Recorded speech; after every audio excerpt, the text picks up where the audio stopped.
Bonjour mesdames et messieurs, bienvenue dans ce 6h30. Engagé aux côtés de la Côte d'Ivoire depuis 1961 pour son développement, l'Union européenne se présente aujourd'hui comme le premier partenaire de la Côte d'Ivoire.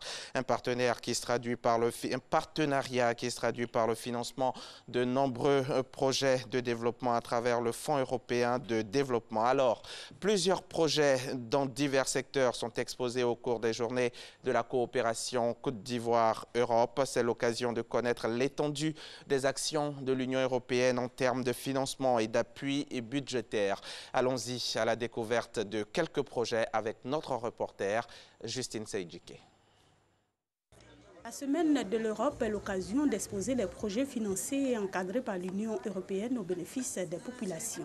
Nous travaillons avec un ensemble de partenaires financiers, dont l'Union européenne, qui a accepté dans le cadre du 11e FED de mettre à la disposition de la Côte d'Ivoire en don 139 millions d'euros, c'est-à-dire pratiquement 91 milliards pour des projets.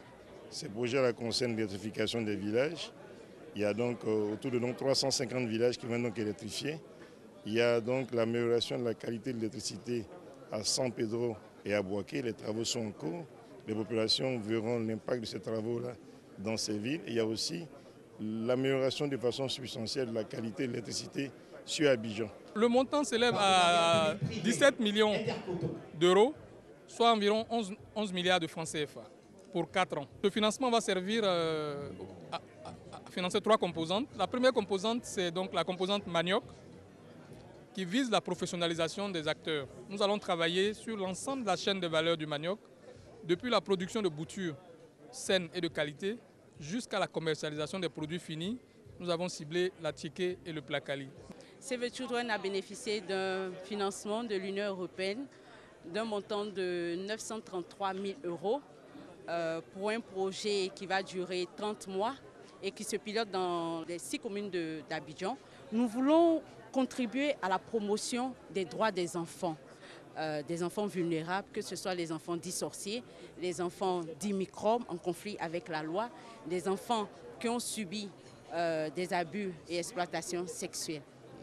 La 3e édition des Journées de la coopération Côte d'Ivoire-Europe a enregistré un grand nombre d'exposants, preuve du dynamisme de la coopération Union européenne-Côte d'Ivoire.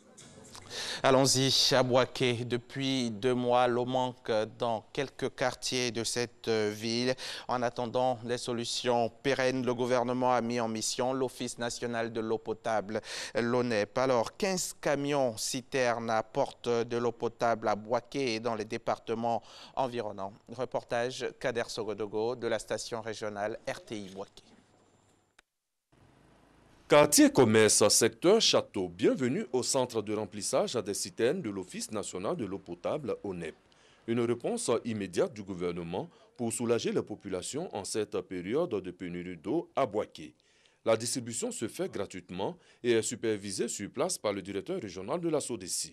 Ces citernes-là ont été réparties selon une planification bien précise, notamment en privilégiant les sites sensibles.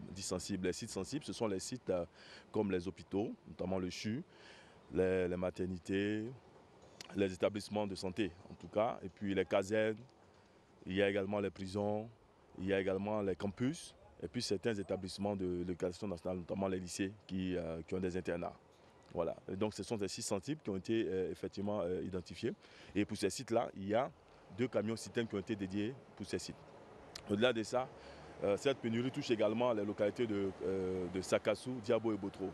Et donc à ces localités-là, nous avons également attribué 2 camions citernes, des camions citernes qui font également le ravitaillement. Et donc le reste des camions citernes est déversé sur la ville de Boaké, souvent un plan de rotation dans les quartiers.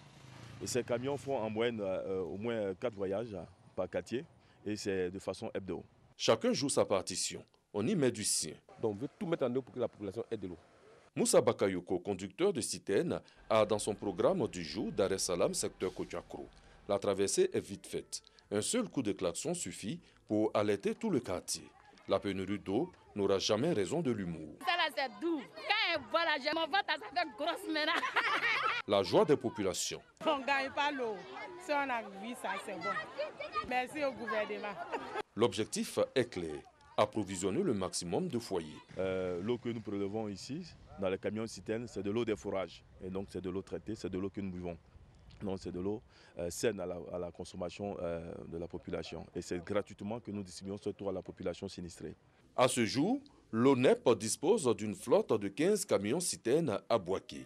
Revoir cette flotte à la hausse soulagerait davantage la population en attendant la fin de la pénurie.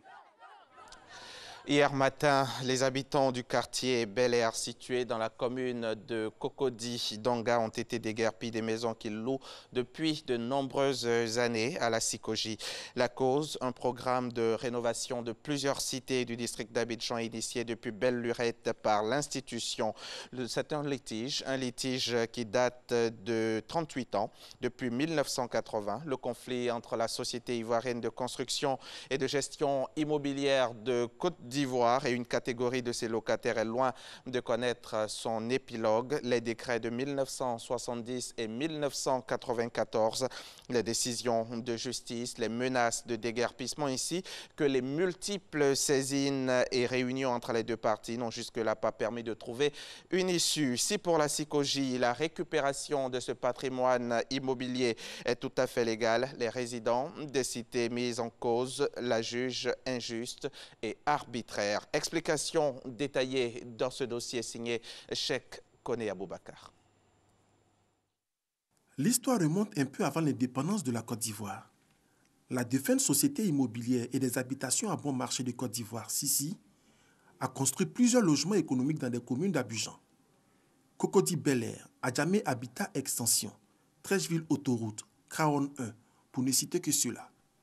À la disparition de cette entreprise, la Sikoji obtient, après sa création en 1962, la gestion des 10 quartiers. À partir de 1980, la Sikoji lance un programme de rénovation devant aboutir au recasement de certains résidents et la cession de certaines autres habitations à leurs occupants. Mais dans le mode opératoire, un litige naît et se poursuit jusqu'à ce jour. Paul Digbe Yao a 76 ans. Il est résident au quartier Adjamé Habitat Extension, où il loue une 3 pièces depuis 1960. Ce septuagénaire revendique une promesse de vente formulée par la Sikoji, mais jamais exécutée. Et cela, malgré l'amortissement comptable de ses maisons. Paul et les 229 autres locataires sont convaincus que ces maisons leur reviennent. Que disent ces décisions? En 1970, l'arrêté paru dans le journal officiel stipule en son article 6 que la Sikoji doit proposer à la fin de chaque exercice la cession de certaines construction de type économique au fur et à mesure de la constatation comptable de l'amortissement total des ressources propres et empruntées ayant servi à leur financement. Autrement dit, il revient à la Sikoji de céder ses logements au fur et à mesure qu'elle constate l'amortissement des coûts de construction. Ensuite vient le 1er juillet 1994. L'attestation numéro 733 ordonne la cession des 10 logements. Justement, c'est ce que nous ne comprenons pas. Les directeurs qui sont venus, ils ont fait autre chose que d'appliquer le décret. Selon les archives consultées, les coûts fixés à cette période pour céder les maisons oscillaient entre 850 000 et 2 018 000 francs CFA, respectivement pour les studios appelés à cette époque célibatorium et les villas basses en bande de type 3 pièces et 2 pièces. Comme Paul, Dominique Aka, 55 ans, cadre d'assurance, fait lui aussi face au même litige. Sauf que contrairement à notre septuagénaire, cette habitation a vu naître Dominique. Mon père est né en 1935 à Grand Laou. Il a grandi là-bas, il allait à l'école. Quand il est arrivé à Abidjan, il a commencé à travailler. La première maison qu'il a occupée, c'est celle-là. Qu'il a occupée, qui portait son nom, c'est celle-là. Et ici est investi pour qu'elle lui revienne plus tard.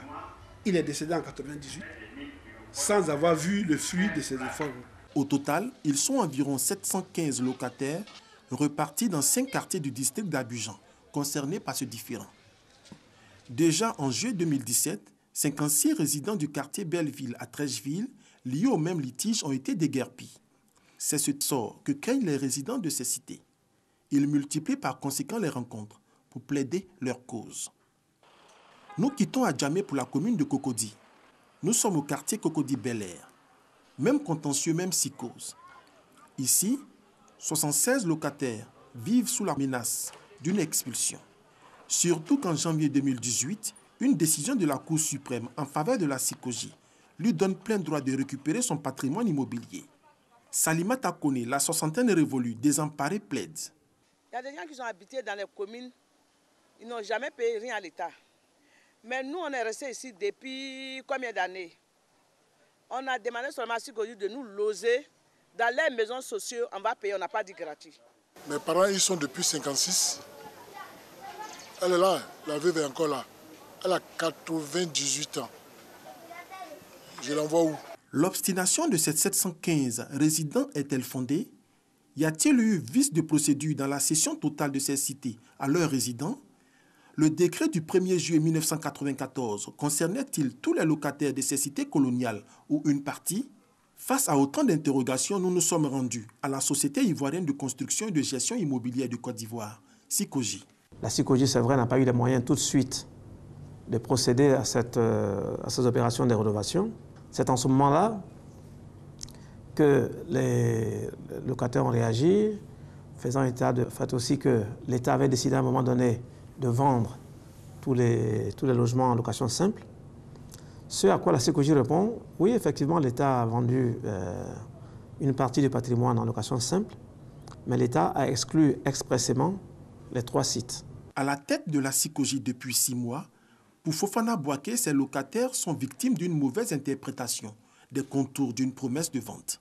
Tant qu'une promesse de vente ne se traduit pas en vente réelle, elle n'est pas une vente. Donc c'est vraiment leur dire que c'est avec beaucoup de pincement au cœur qu'on procède à ces déguerpissements.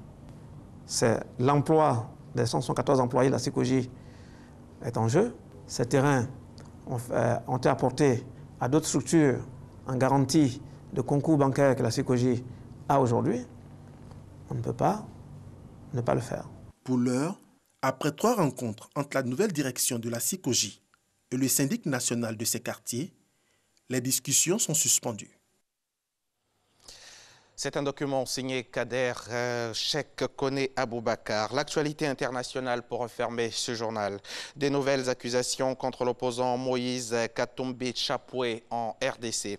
Au cours d'une cérémonie présidée par le ministre de l'Intérieur, Mova Sakani, la police nationale a présenté un ex-militaire qui a rejoint l'ALPC depuis 2012 comme l'un de ceux qui ont été sollicités pour aider l'ancien gouverneur du Katanga dans une tentative de prendre le pouvoir par la force. L'assaut devait être mené à partir d'Arou en Ituri. Maître Mumbagama du collectif des avocats de Moïse Katumbi a rejeté ces accusations. Selon lui, le combat de l'ancien gouverneur du Katanga se fait avec des moyens pacifiques.